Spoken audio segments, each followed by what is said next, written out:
Welcome, here I've got Apple iPad Pro 11 2020 and I'm going to show you how to turn on and turn off the camera green lines at this device.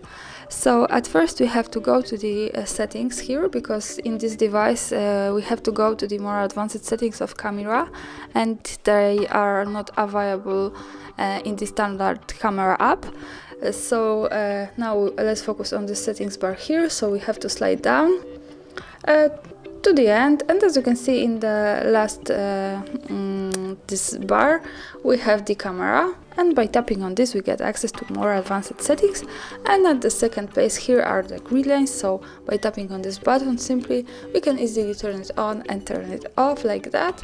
So I'm going to stay on turn it on grid lines to show you how it looks like.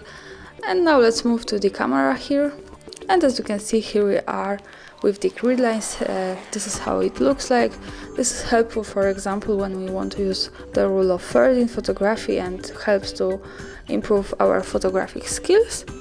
And of course, when we want to turn it off, we go back to the settings here and tapping on this button again to turn it off. And that's all. Thanks for watching. Subscribe our channel and leave the thumbs up.